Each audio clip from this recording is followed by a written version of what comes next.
Hi, my name is Denise Hurley, and I want to welcome you to Journeys. This is my monthly show that I've been doing for over the past few years, and I invite different guests on my show who I think are very interesting and have very interesting backgrounds.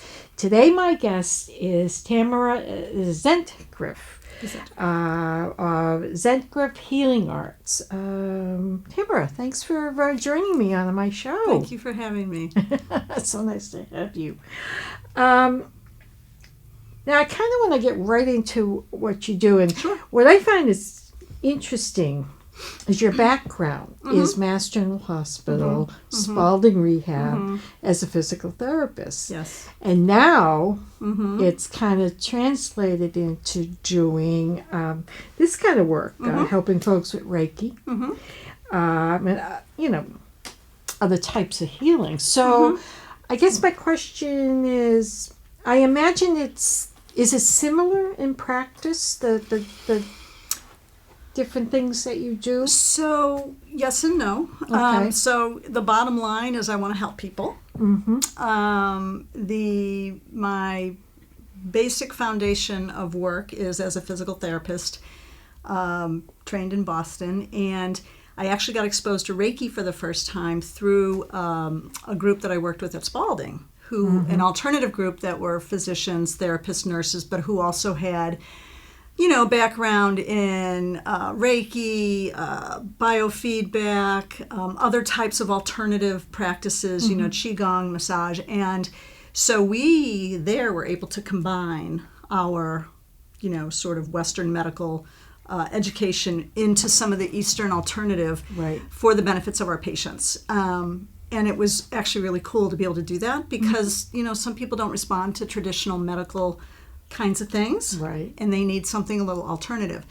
So from there, I went on and I was doing Reiki at Spalding. I was teaching Reiki, and then when I left Spalding and came out more this direction, moved into Lancaster, I decided I kind of wanted to start dabbling in my own little business.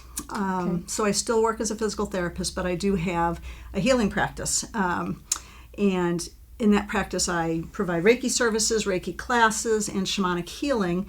And I have a niece that works with me who's a massage therapist, and she's a very accomplished massage therapist. Okay. So we offer that at Zentgraf Healing Arts. Yeah. Nice. Yeah. Nice. Yeah. Okay. So. All right. So, I have some knowledge of Reiki. I've worked with it myself a little bit, and I've had friends that have done it. But for those folks who don't know anything about it, not familiar, can you explain it a little bit? I will do my best. So Reiki is kind of an ancient Tibetan healing art. It's based on the premise that there is a universal energy around us, and the Reiki practitioner becomes attuned, which is a word we can talk about if you want to allow the energy of what's around us to flow through them as a conduit into the client for whatever the client's body needs, whether it's physical healing, emotional healing, psychological healing, spiritual healing. The body has an innate knowledge, so when I'm offering a Reiki session, I have no control over what the Reiki's going to do. And I don't give you my energy. So actually, as I'm giving a session, I'm getting a session, which is really very nice. And some of the things that Reiki can help are pain management, anxiety, sleep issues, relaxation, general wellness. I will tell you anecdotally, when I was working at Spalding, I used it a lot with folks who had amputations and had phantom limb pain to great success. Used it a lot with chronic pain patients. Helps with anxiety and depression, that kind of thing. Yeah. So that's kind of the gist. There's a little more to it, but that's sort of the basic framework. Yeah. So. Okay, and then the other type of healing you do is shamanic healing. Could you explain that a little bit? Yes, I absolutely can. So shamanic healing is based on the practices of the indigenous peoples. So we use journeying, which is a trance-like state not induced by any drugs or plant medicines, which they used to do, I think, back in the day. But we journey and we find out, we connect with spirit guides who then give us information. And then there are techniques we can use. For example, spirit or soul retrieval or a power animal retrieval. And we can use these techniques to help you if you're having wellness issues more from a spiritual perspective. Sure. Right? Yeah. So you might be having PTSD, say, let's just say, and you've gone through traditional, treatments, maybe had some psychotherapy or something, and maybe you got better, but maybe you're not fully better. And so you would go to see a shamanic practitioner, and as a practitioner, I would journey on your behalf to get information as to how I can then best help you by using those techniques of the indigenous peoples. Interesting. Does that make sense? Oh, absolutely. Yeah. Absolutely. It So, does. yeah.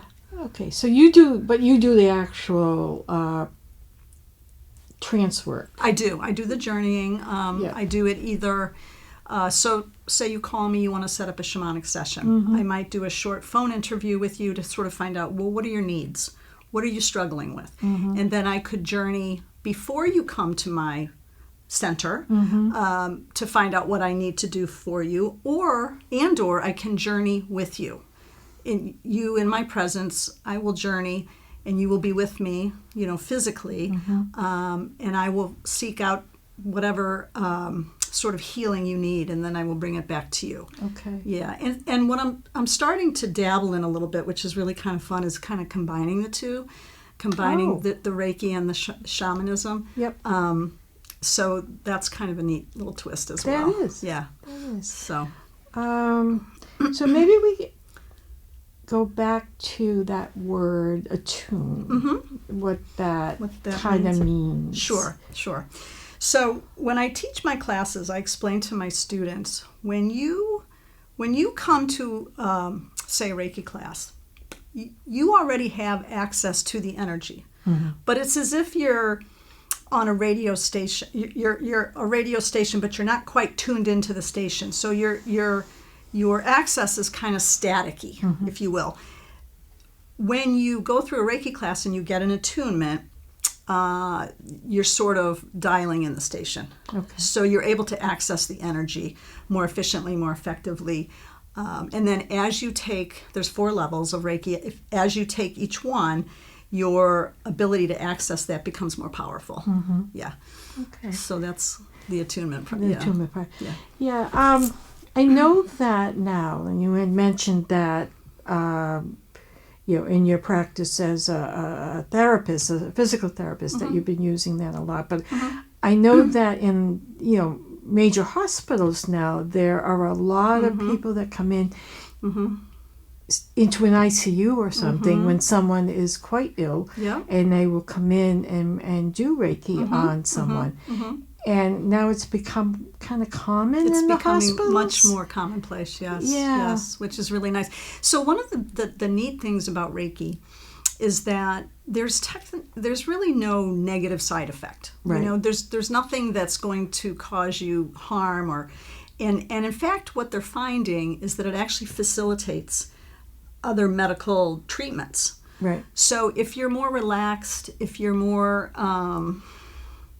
you're bearing your pain a little bit better, then some of the other treatments that they may need to do for you are going to be more effective.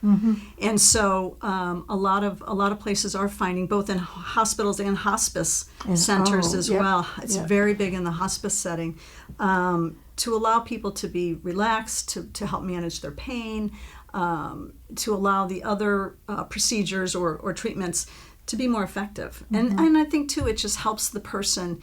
I'm sure being in a hospital, you're very anxious. You're worried, you're concerned, and I think it helps bring that down a few notches. So it really is becoming much more mainstream than when I first started with it. Which is kind of neat. Very exciting. Very exciting.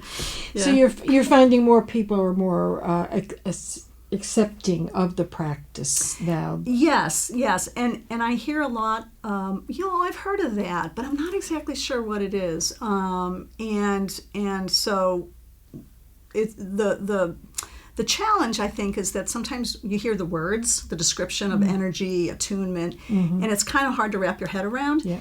But once you have a treatment, then those words make sense. Right. But what I'm finding, too, very interesting and sort of unexpected is that the population I work with now are mostly like over 50. Sure. And a lot of elders have heard and are curious and really seeking it out, which is kind of neat, So, yeah.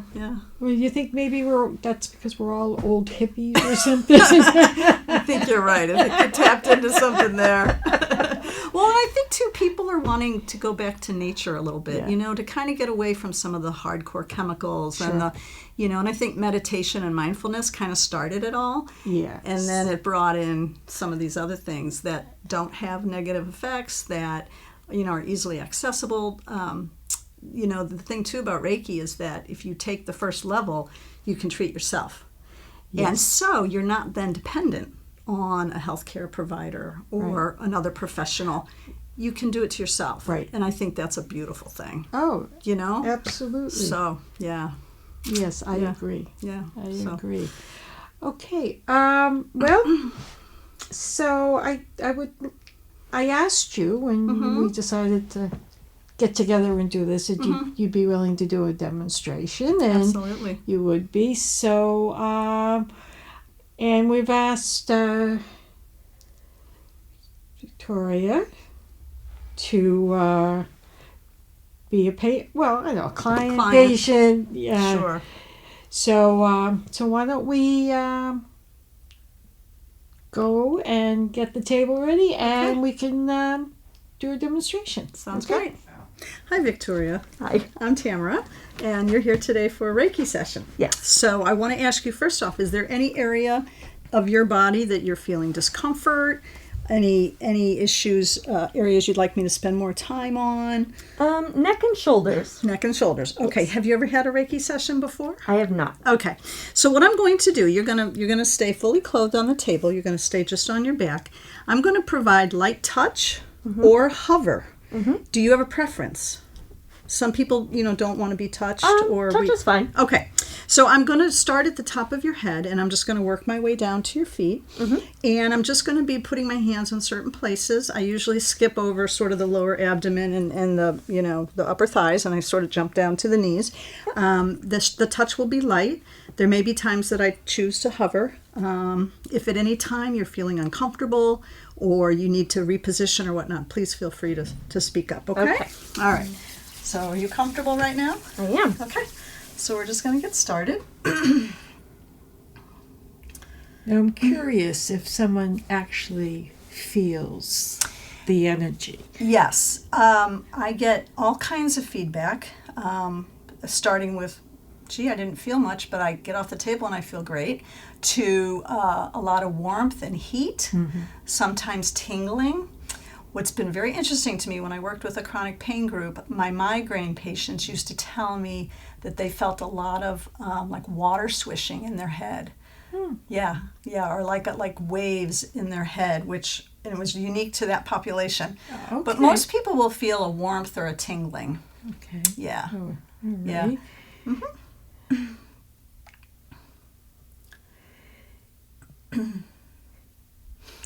The other thing that folks will sometimes say to me is, if as I'm moving around their body, they'll suddenly open their eyes and they'll say, "Oh my gosh, you're down at my feet. I thought your hands were still touching my arm," or that kind of thing. Yeah. So, yeah.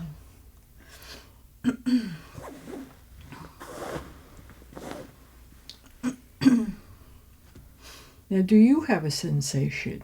Sometimes yes, sometimes no. Sometimes I get, once the Reiki really gets flowing, sometimes I get a real a heated flush kind of through my whole body. Yep. Sometimes I kind of sweat a little bit. I can typically feel heat or tingling in my hands. Okay. Yeah. And it varies, and it doesn't necessarily correlate to what the client's feeling, right? So if I'm feeling them absorbing a lot of energy in their head, they may or may not feel that. It's just the way it goes. Yeah. Yeah. Okay. So.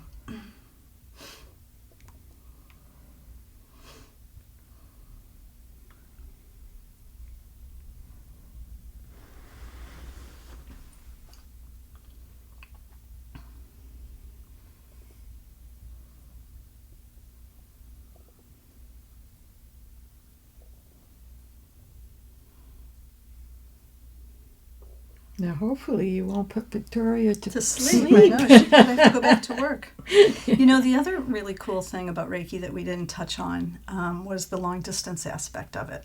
So you don't have to necessarily be in my presence to receive a session. Right. You can do, there's long distance treatments that you could do, that I can do from my home to yours, sure. Or something along those lines.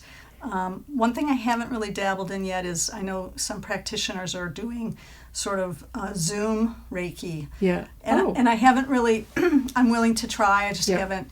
I think there's a lot of value in the hands-on, right. Yep. But if long distance works, I have to think the Zoom must work as well. So, but yeah, so that's kind of interesting to me.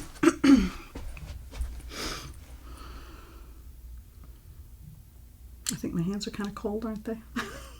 I definitely feel the warmth that you're talking about. Okay. Yeah, that's awesome. But I can feel that your hands are cold. Yeah. But it doesn't feel cold because I also feel warmth. Oh, good. Good. Yeah, I'm starting to get a little bit heated.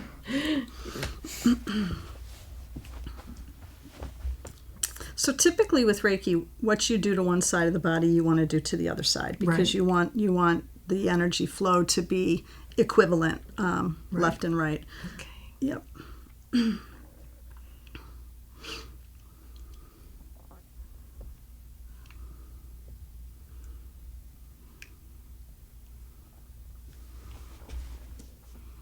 We also tend to focus along with the chakras. Yes. The energy centers of the body, mm-hmm. Which are interestingly correlate to our nervous system, which I find fascinating. Yeah. Excuse me. So a lot of the hand placements, not all of them, but a lot of the hand placements align with the chakras. Okay. Yep. Yeah. Yep. Yeah. So. Like the heart center. Yep. Which is where I am right now. Yep. Yep. And next we'll move to the solar plexus, which is just kind of where her hands are, just mm-hmm. above her hands.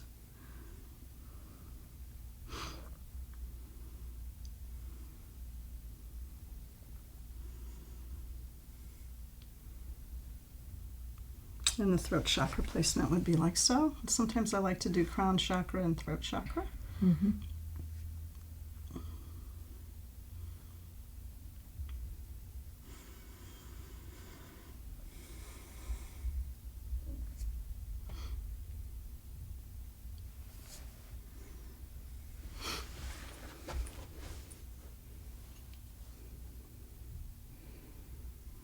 I don't know if I asked you how long you've been doing your private practice. So my private practice, I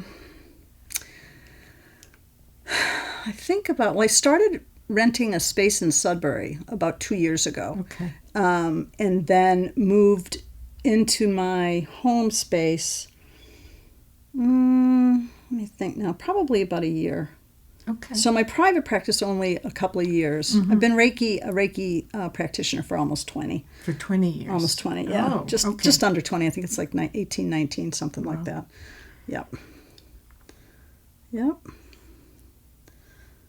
So.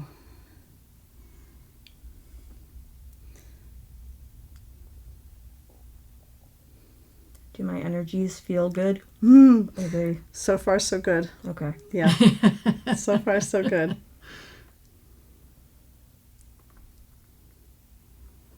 So do you look for specific points that seem off, or? Not really. So I don't have really control over. But one thing I have learned, my hands have kind of sort of, I guess, evolved or learned that my hands kind of have their own intuition, and so what'll happen is if I land on a spot that seems to really need, it's mm-hmm. almost like my hands are magnetized to that spot. Okay. Which is an interesting, and I'll just leave my hands there for a bit, and that's just unique to the person and whatever's going on with them that moment.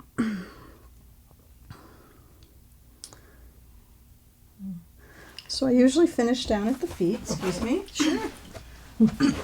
And this is really good for grounding if you feel, if you feel like you're kind of up in your head a little too much, or you just, you need, we all need to feel rooted and grounded. Sometimes if your hands at the feet will really help with grounding a person and grounding your energy, which is nice, actually.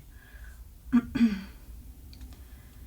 then at the end of the session, we do something called smoothing the feathers, which we all have an aura around us, our energy sort of body. Right. And when you're receiving an energy treatment, sometimes that energy body can get disrupted, or can get, it can get kind of, it shifts, it moves. Right. And so we want to smooth it out so you don't have any areas that are either lacking or have too much. So what we do is we just kind of 3 times, we smooth over that energy body, and we push any energy that might be stirred up back down into the earth. Okay. Okay? So that's that. So that is an abbreviated treatment, but that's how we do. Nice. Yeah. How are you? I feel good. Good. Like, it definitely, you can feel when you're smoothing everything out, like you don't feel as open anymore. Right. And I definitely felt the heat that we were talking about with the hands. That was really cool. So imagine that for about 55 minutes or so, or you could do a 30-minute treatment as well. But it really, after almost an hour of that, you're like, you feel so melting. good. Yeah, you feel so good. Yeah. You're based in Lancaster, is that correct? I am. I have a healing space, a private space with a private entrance on the back side of my home, which was completely renovated a couple of years ago for the practice. Oh, nice. So it's lovely. Yeah, it's really lovely. And then, we have the table and everything set up there.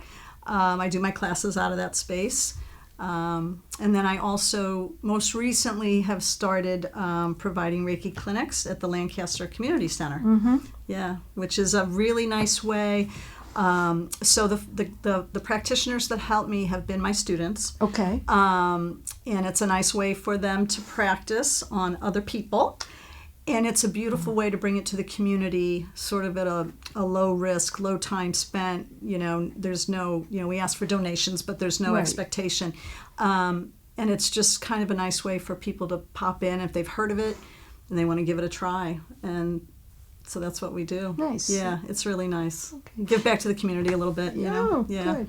All right. So how would someone reach you at your practice if they wanted to do that? Yeah. So I do have a website. It is, I don't know if you want me to put it out there now. Yes, you can. And then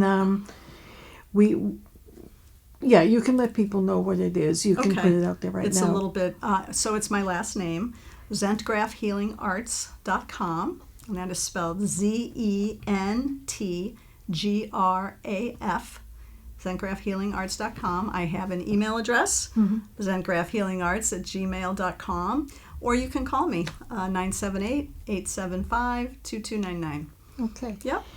And so that's your private practice, and then with the clinics, I noticed that you have a couple of clinics coming up. So we have, so we're kind of playing with the days and times to kind of see what best works for folks. So the next one coming up is March 12th. We're going to try a daytime clinic. It's a Saturday from 11:30 to 1:30. Okay. And you can certainly reach out to myself, or you can reach out to Alex Turner at the community center. And then the following one will be May 12th, which is a Thursday evening, 6:30 to 8:30. Okay. And then following that, I'll set some more dates. But I'm trying to go about every 8 weeks or so, every 6 to 8 weeks. Yeah. To do those. To do those, yeah. Okay. Yeah. Excuse me. And that's at the community center in town. Yeah. Okay. Yeah. And again, they just have to reach out to you or Alex. They can reach out to me, and basically they can just they can book a time. We usually do, depending on who's signed up and how many practitioners we have. We usually do like 20 to 30 minute sessions. Okay. So you can sign up, or you can just, a specific time, or you can just sign up and show up. And then we just sort of take folks on a first come, first served basis. Okay. Yeah. And it's been kind of neat because we've had, I think we've had both we've only done 2, but we've had about 5 practitioners, 5 or 6, and we have 2 tables. So what you're getting in 20 to 30 minutes, you're getting maybe 2, 3, 4 practitioners working on you at once. So it's like a supercharged. Yes, and it's been an interesting experience to see folks' reactions. I think they're all pleasantly surprised. Yeah. We've had a couple return, folks come back. Yeah. So it's been a lot of fun. It's been really neat. Yeah. And and how about dress code For the clinic? Yeah. Comfortable because we don't, there's no removal of clothing. Right. The only thing we do ask is we ask folks to take their shoes off just to protect the tables. But you come dressed in comfortable clothing. We have, we usually provide a pillow and a little bolster under the knees if you have some back issues. Sure. We did have a gal last time who was not able to lay down, so we can certainly do a session with you sitting up in a chair. And as a therapist, I'm pretty well versed in positioning so that folks don't have pain. So we can kind of play with that. So we usually are able to get folks set up comfortably. Okay. Yeah. So. All right. Very good. Yeah. Okay, well, I want to thank you very much for coming on to our show.